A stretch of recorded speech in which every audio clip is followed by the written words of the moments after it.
L'obtention d'un marché public est le Graal pour nombre d'entreprises, mais sa quête est semée d'embûches.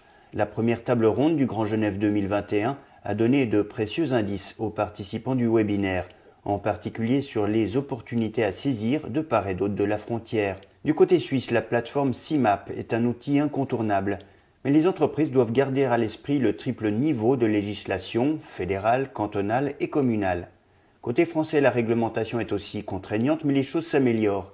D'emblée, Julie Marot fait remarquer 2 points à surveiller lors d'une soumission. Un premier point de vigilance, c'est l'aspect dématérialisation, donc la nécessité pour les opérateurs économiques aujourd'hui de se mettre à l'ère de cette dématérialisation dans les échanges avec les acheteurs publics. Deuxième nouveauté, c'est la simplification de la réglementation en France, puisqu'aujourd'hui on a un texte unique de référence.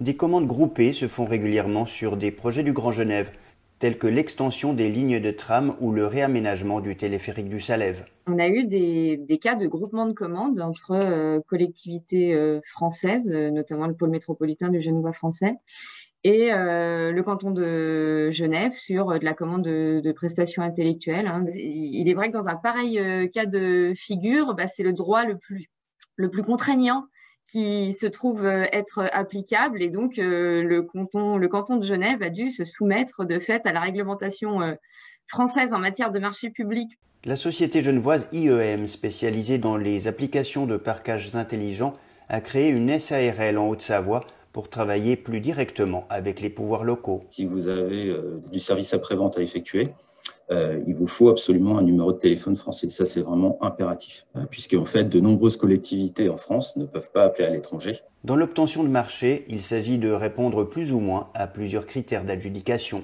De manière très majoritaire, on est sur un ratio 60-40, 60% technique, 40% prix. Et après, sur un certain nombre de marchés, on a un critère complémentaire et après, on a un critère soit sur le développement durable pour 10%, soit sur le planning. D'un point de vue financier, il faut que le soumissionnaire prenne en compte la retenue de garantie et les courts délais de paiement destinés à protéger le titulaire. Les règles sur les travailleurs détachés sont un autre point de vigilance. Même si tous les appels d'offres ne peuvent pas être remportés, la démarche a son intérêt, estime le responsable de la filiale de la société de jeux ProUrba. Le marché public est une bonne manière, on va dire, de pouvoir rentrer sur certaines activités. Je pense par contre qu'il ne faut pas négliger, on va dire, toute l'activité qui peut se développer, tout le business qu'on peut faire à côté qui serait hors marché public. Il y a un relationnel qui est très important et quand vous arrivez à le créer, vous êtes au courant des projets.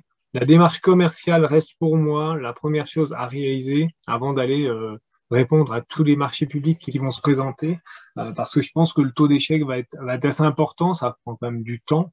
Et ça peut vite être source soit de déception, soit de découragement. On constate que certains métiers, dont celui du bâtiment ou du nettoyage, sont particulièrement actifs dans les adjudications publiques. Mais chaque entreprise devrait s'intéresser à ce moyen d'accroître ses affaires et ses relations.